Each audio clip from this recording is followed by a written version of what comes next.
ગોવિંદે 3 મહિના પહેલા ક્રેડિટ કાર્ડથી આઈફોન 15 પ્રો ખરીદ્યો। આઈફોન સ્ટોર પર ડાઉન પેમેન્ટ કર્યા બાદ બાકીની ચૂકવણી એક્સિસ બેંકના ક્રેડિટ કાર્ડ દ્વારા કરી। ક્રેડિટ કાર્ડનું મંથલી બિલ 10 તારીખે જનરેટ થયું તો ટોટલ આઉટસ્ટેન્ડિંગ અમાઉન્ટ 1 લાખ રૂપિયા હતી।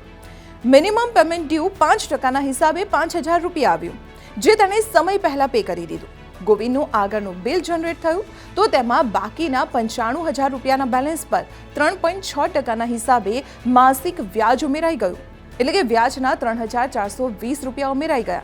આ રીતે તેની આઉટસ્ટેન્ડિંગ અમાઉન્ટ વધીને 98420 રૂપિયા થઈ ગઈ। તેના એક્સિસ બેંક ક્રેડિટ કાર્ડ પર દર મહિને 3.6%ના દરે વ્યાજ લાગી રહ્યું હતું। વાર્ષિક ધોરણે તે 52.86% થાય છે, જેને એન્યુઅલ પર્સન્ટેજ રેટ કહેવામાં આવે છે। એટલે કે મિનિમમ અમાઉન્ટ ડ્યુ ભરવાનું નુકસાન એ છે કે વ્યાજ પર પણ વ્યાજ ચૂકવવું પડશે અને આઉટસ્ટેન્ડિંગ પણ કંઈ ખાસ નહીં ઘટે। બેન્કિંગ એક્સપર્ટ અમિત કુમાર તવર કહે છે કે મિનિમમ અમાઉન્ટ ડ્યુના કારણે નવા બિલમાં ઊંચું વ્યાજ ઉમેરાતું જાય છે। 1 લાખ રૂપિયાની ખરીદી બાદ તમે મિનિમમ પેમેન્ટ ડ્યુ ચૂકવી દીધું, પરંતુ જે પણ બેલેન્સ બાકી રહેશે તેના પર 35 દિવસનું વ્યાજ વસૂલાતું રહેશે। નેક્સ્ટ બિલમાં મિનિમમ અમાઉન્ટ ઘટ્યા બાદ તમે કોઈ બીજી ખરીદી કરી છે તો તેના પૈસા પણ ઉમેરાઈ જશે। નુકસાનની વાત એ છે કે જે તારીખથી તમે આ નવી વસ્તુની ખરીદી કરી છે તે તારીખથી તેના પર દિવસોની સંખ્યા અનુસાર વ્યાજ ઉમેરાઈને આવશે। હવે મિનિમમ ડ્યુ પણ આ આઉટસ્ટેન્ડિંગ અમાઉન્ટના હિસાબે બનશે।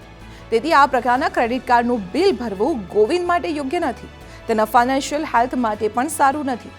માત્ર ગોવિંદ જ નહીં, તમે પણ આવું મિનિમમ ડ્યુ ચૂકવીને ક્રેડિટ કાર્ડનો ઉપયોગ કરી રહ્યા છો તો સાવધાન થઈ જજો। ચાલો હવે મિનિમમ ડ્યુ વિશે વિગતવાર વાત કરીએ। જ્યારે તમારા ક્રેડિટ કાર્ડનું બિલ જનરેટ થાય છે તો તમારી પાસે 2 અમાઉન્ટ ચૂકવવાનો વિકલ્પ હોય છે। આમાંથી એક ટોટલ આઉટસ્ટેન્ડિંગ અમાઉન્ટ અને બીજી મિનિમમ અમાઉન્ટ ડ્યુ।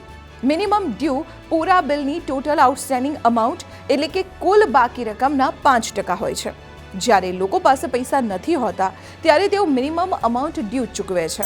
તેના ફાયદા મર્યાદિત અને ગેરફાયદા વધુ છે, ખાસ કરીને ત્યારે જ્યારે તમે નિયમિત કામ કરો છો।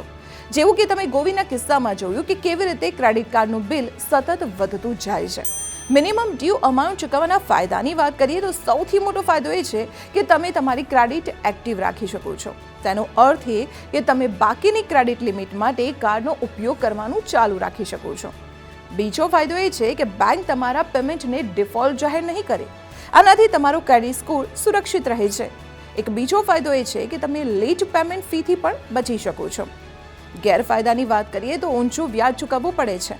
આઉટસ્ટેન્ડિંગ અમાઉન્ટમાં વધારે ઘટાડો નથી થતો, વધુ આઉટસ્ટેન્ડિંગ રકમના કારણે ઘટેલી ક્રેડિટ લિમિટ મળે છે। આનાથી વધુ કોઈ મોટું શોપિંગ પણ નથી કરી શકતા, એટલે કે હવે ક્રેડિટ કાર્ડનો વાસ્તવિક લાભ તમે નહીં ઉઠાવી શકો। અલગ અલગ ક્રેડિટ કાર્ડ્સ પર વ્યાજ દરો અલગ અલગ હોઈ શકે છે।